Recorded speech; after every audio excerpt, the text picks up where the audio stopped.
জাতীয় থেকে আন্তর্জাতিক প্রান্তিক জনপদ থেকে নগর চারপাশ ঠিক কী ঘটছে এই মুহূর্তে তা নিয়ে আয়োজন এখন চারদিক সঙ্গে আছে আমি তৌহিদুর রহমান।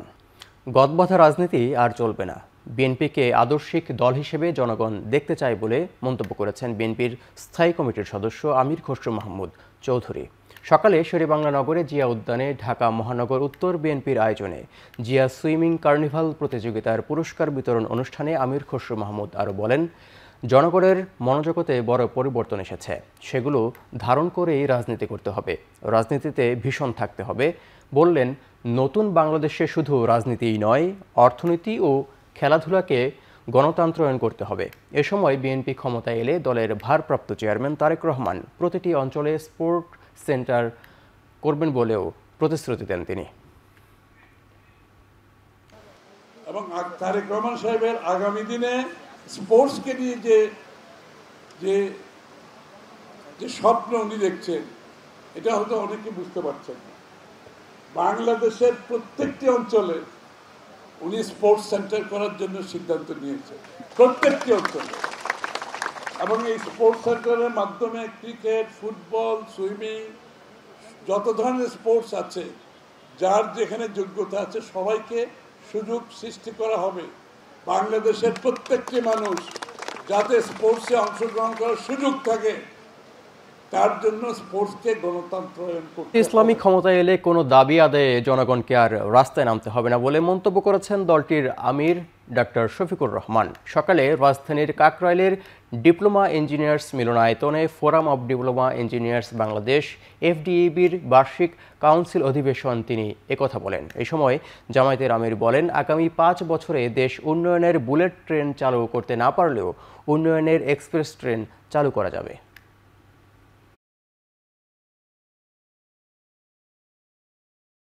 আয়নাগর নামের কুখ্যাত টর্চার সেল,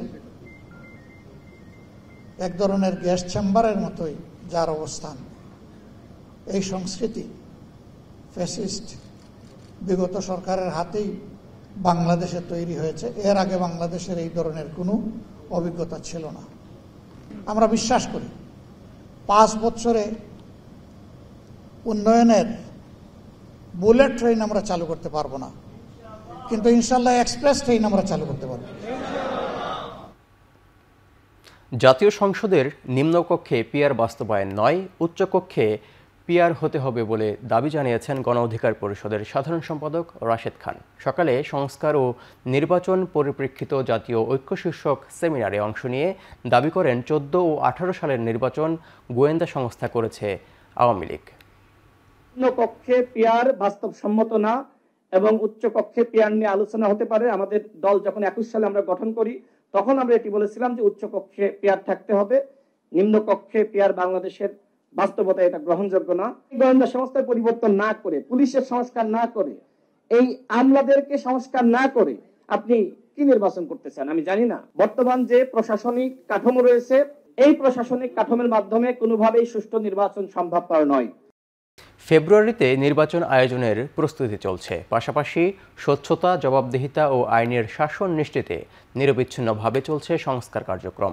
জাতিসংঘ সাধারণ পরিষদের অধিবেশনে বাংলায় দেয়া ভাষণে বিশ্বনেতাদের একথা জানান প্রধান উপদেষ্টা ডক্টর ইউনূস।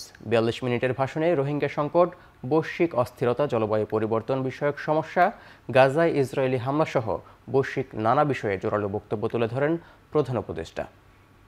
আগামী বছরের ফেব্রুয়ারি মাসে আমরা জাতীয় নির্বাচন অনুষ্ঠানের প্রস্তুতি নিচ্ছি। পাশাপাশি স্বচ্ছতা ও জবাবদিহিতা, আইনের শাসন নিশ্চিত করবার জন্য আমাদের নিরবচ্ছিন্নভাবে নাগরিক বান্ধব সংস্কার চালিয়ে যাচ্ছি।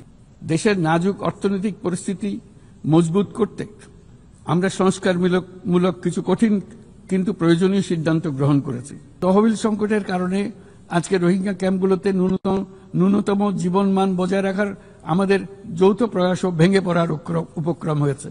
অবিলম্বে নতুন তহবিল না এলে মাসিক রেশন অর্ধেকে নামিয়ে এনে মাথাপিছু মাত্র $6 নামিয়ে আনতে বাধ্য হবে, যা রোহিঙ্গাদের অনাহার ও অপুষ্টিতে নিমজ্জিত করবে।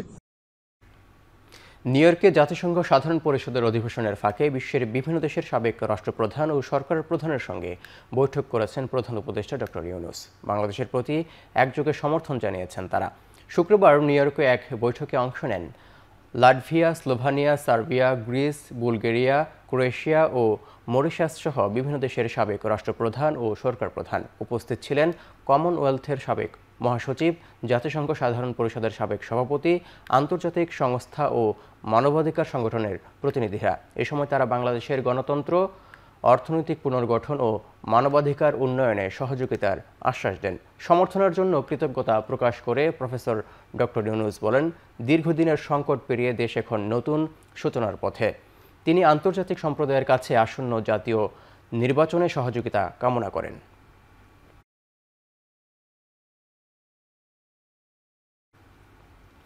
সম্মানের সঙ্গে নিজ দেশে ফিরতে ও আন্তর্জাতিক মহলের সুনির্দিষ্ট রুটম্যাপের দাবিতে সমাবেশ করেছে রোহিঙ্গারা। উখিয়ার থাংখালির ১৩ নম্বর রোহিঙ্গা ক্যাম্পে সকাল ৯টা থেকে ২ ঘণ্টা এ সমাবেশ অনুষ্ঠিত হয়। এ সময় মিয়ানমারের ফেরার নিরাপদ পরিবেশ তৈরির জাতিসংঘ সহ আন্তর্জাতিক সম্প্রদায়ের কার্যকর ভূমিকা রাখার আহ্বান জানান তারা। সমাবেশে বক্তারা নিজ দেশে ফেরার ব্যাকুলতার কথা তুলে ধরেন। একই সঙ্গে মিয়ানমারের সংঘটিত গণহত্যার ন্যায় বিচারের দাবি করেন। ৩০ সেপ্টেম্বর রোহিঙ্গা বিষয়ক আন্তর্জাতিক সম্মেলনে রোহিঙ্গাদের জন্য স্থায়ী সমাধান আসবে বলেও আশা প্রকাশ করেন রোহিঙ্গারা। এছাড়াও ৮ বছরের বেশি সময় ধরে আশ্রয় দেওয়ার জন্য বাংলাদেশ সরকার ও জনগণের প্রতি কৃতজ্ঞতা প্রকাশ করেন রোহিঙ্গা নেতারা। বাংলাদেশে বর্তমান ১৩ লাখের বেশি রোহিঙ্গা আশ্রিত, যাদের বেশিরভাগই ২০১৭ সালের মিয়ানমারের রাখাইন রাজ্যে থেকে পালিয়ে আসা। পাহাড়ে নারী নিপীড়নের প্রতিবাদে ও জড়িতদের দৃষ্টান্তমূলক শাস্তির দাবিতে খাগড়াছড়িতে সকাল সন্ধ্যা সড়ক অবরোধ কর্মসূচি পালন করছেন স্থানীয়রা। সকাল থেকে যুগ্ম ছাত্র জনতার ব্যানারে এই কর্মসূচি পালন করছেন তারা। কর্মসূচির কারণে খাগড়াছড়ি থেকে ছেড়ে যায়নি দূরপাল্লার যানবাহন, বন্ধ রয়েছে অভ্যন্তরীণ রুটের বাস চলাচল। সড়কের গুরুত্বপূর্ণ পয়েন্টগুলোতে গাছের গুঁড়ি ফেলে অবরোধ করেন আন্দোলনকারীরা। আগুন জ্বালিয়ে চলে বিক্ষোভ। অপ্রীতিকর পরিস্থিতি এড়াতে শহরের কয়েকটি স্থানে পুলিশি ব্যবস্থা জোরদার করা হয়েছে। মঙ্গলবার খাগড়াছড়ি সদরের সিঙ্গিনালা এলাকায় মারমা স্কুল ছাত্রীকে ধর্ষণের অভিযোগ ওঠে। এই ঘটনায় একজনকে আটক করে পুলিশে দেয় সেনাবাহিনী। অভিযুক্ত সবাইকে গ্রেপ্তার করে দৃষ্টান্তমূলক শাস্তির দাবিতে প্রতিবাদ কর্মসূচি পালন করছেন স্থানীয় ছাত্র সংগঠনগুলো।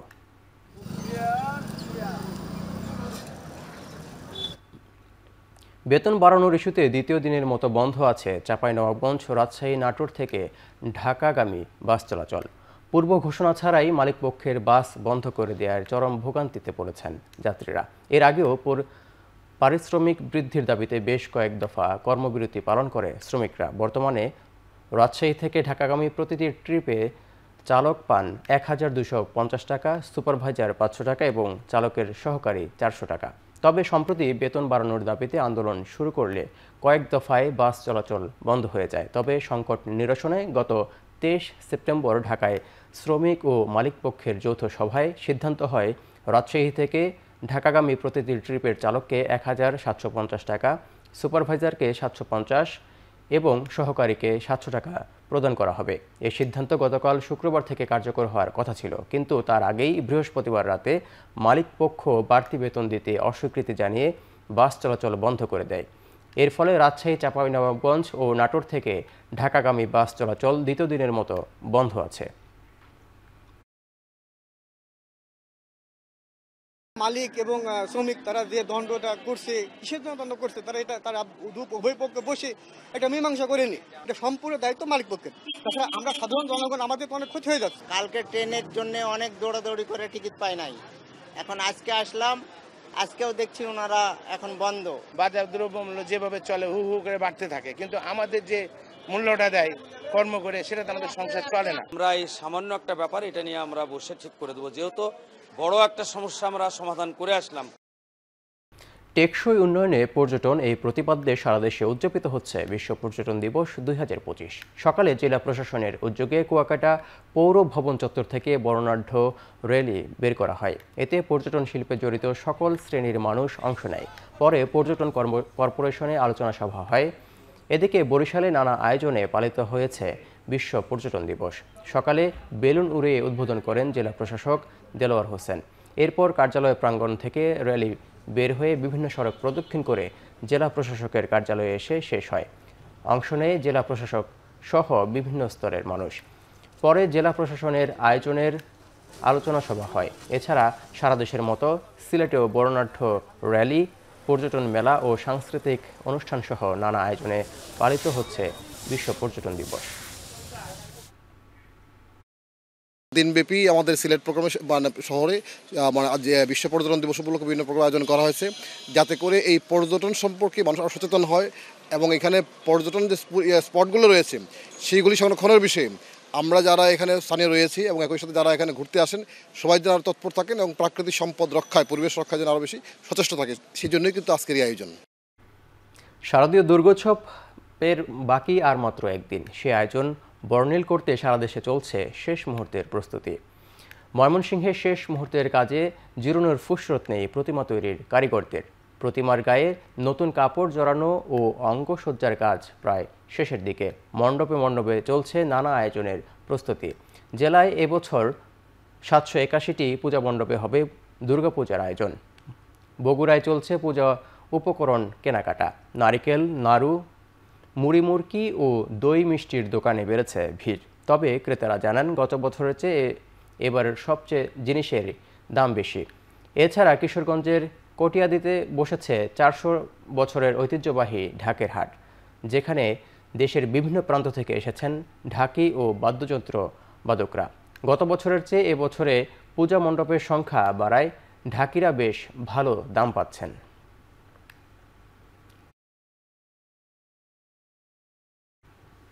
রাষ্ট্র সংস্কারে বিএনপির 31 দফা বাস্তবায়নের সাভারে লিফলেট বিতরণ ও গণসংযোগ কর্মসূচি অনুষ্ঠিত হয়েছে। সকালে ঢাকা জেলা বিএনপির সাবেক সাংগঠনিক সম্পাদক রাশেদুল হাসান রাশেদের নেতৃত্বে ঢাকা 19 আসনে এই কর্মসূচি পালন করা হয়। এ সময় সাভারের বিভিন্ন এলাকায় রাষ্ট্র সংস্কার ও নির্বাচনে দলের অবস্থান তুলে ধরেন নেতাকর্মীরা। সাধারণ মানুষের হাতে তুলে দেয়া হয় 31 দফার লিফলেট। বিভিন্ন হাট বাজার সহ গুরুত্বপূর্ণ পয়েন্টে পথসভা ও গণসংযোগ করা হয়। এতে বিএনপি সহ যুবদল ও ছাত্রদলের শতাধিক নেতাকর্মী অংশ নেন।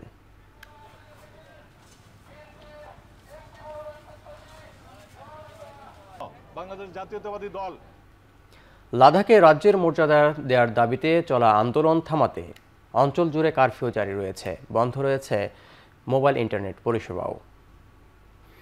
এই বিক্ষোভে উস্কানি দেওয়ার অভিযোগে পরিবেশ সমাজকর্মী সোনম ওয়াংচুকের গ্রেপ্তার করেছে পুলিশ। ওয়াংচুককে গ্রেপ্তারের পর তার বিরুদ্ধে উস্কানিমূলক বক্তব্য দিয়ে আন্দোলন উস্কে দেওয়ার অভিযোগ এনেছে ভারতের স্বরাষ্ট্র মন্ত্রণালয়। এর আগে বাতিল করা হয়েছে তার সংগঠন students education and cultural movement of লাদাখের FCR এর রেজিস্ট্রেশনও। Wangchuk has faced a wave and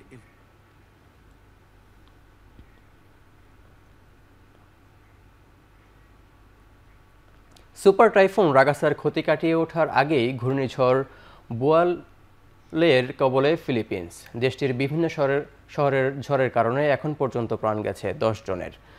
বার্তা সংস্থা রয়টার্স জানিয়েছে স্থানীয় সময় শুক্রবার ফিলিপিন্সে আঘাত হানে ঘূর্ণিঝড় বুয়ালয়। এর প্রভাবে ভারী বৃষ্টিপাতে প্লাবিত হয়েছে বহু এলাকা, বিধ্বস্ত হয়েছে বসতবাড়ি, উপড়ে গেছে বৈদ্যুতিক খুঁটি। উপকূলীয়বর্তী এলাকা থেকে আগেই নিরাপদ আশ্রয়ে সরানো হয়েছে 4 লাখের বেশি বাসিন্দাকে। ঘর ভেঙে পড়ায় অনেকেই আশ্রয় নিয়েছে আশ্রয় কেন্দ্রে। রাজধানী ম্যানিলা ছাড়াও বেশ কয়েকটি শহরে বন্ধ আছে সরকারি অফিস ও শিক্ষা প্রতিষ্ঠান। মাত্র কয়েকদিন আগে সুপার টাইফুন রাগাসার কারণে ফিলিপিন্সে উত্তরাঞ্চলে প্রাণ যায় অন্তত 14 জনের, আর 17 জনের প্রাণহানি হয় তাইওয়ানে।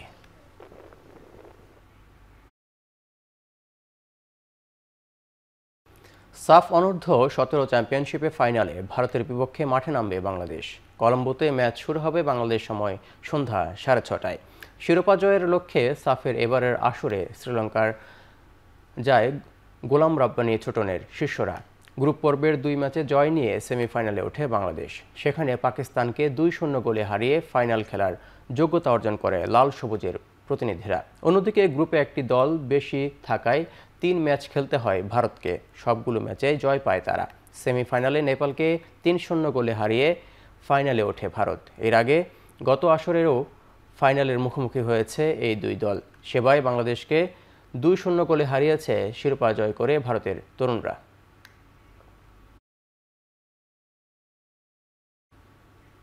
লা লিগায় শনিবার নগর প্রতিদ্বন্দ্বী আতলেতিকো মাদ্রিদের মুখোমুখি হবে রিয়াল মাদ্রিদ। আতলেতিকোর মেট্রোপলিটানোর স্টেডিয়ামে ম্যাচ শুরু হবে বাংলাদেশ সময় রাত 8:15টায়।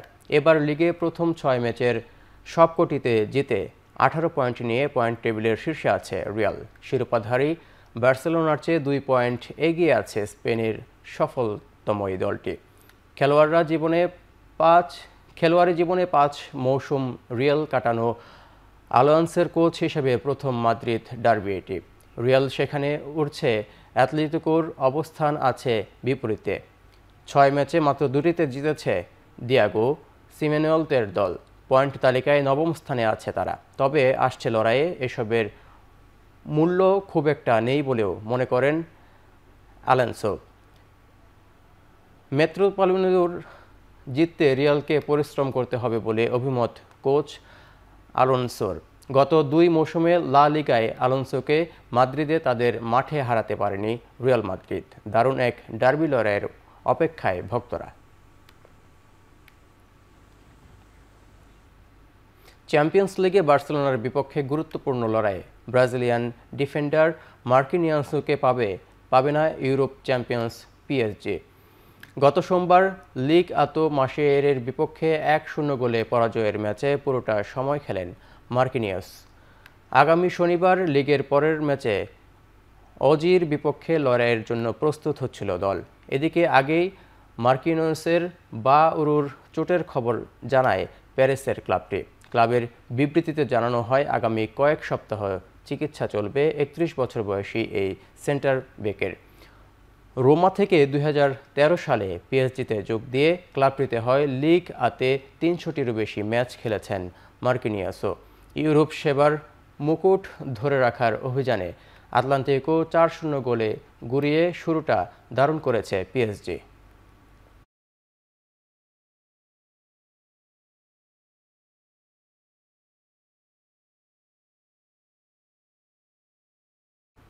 শেষ করছি এখন চারদিক। এখন টেলিভিশন ওয়েবসাইটে দেখতে ভিজিট করুন www.ekhon.tv। ফেসবুক দেখতে ভিজিট করুন facebook.com/tv.ekhon। ইউটিউবে দেখতে ভিজিট করুন youtube.com/c/ekhon tv।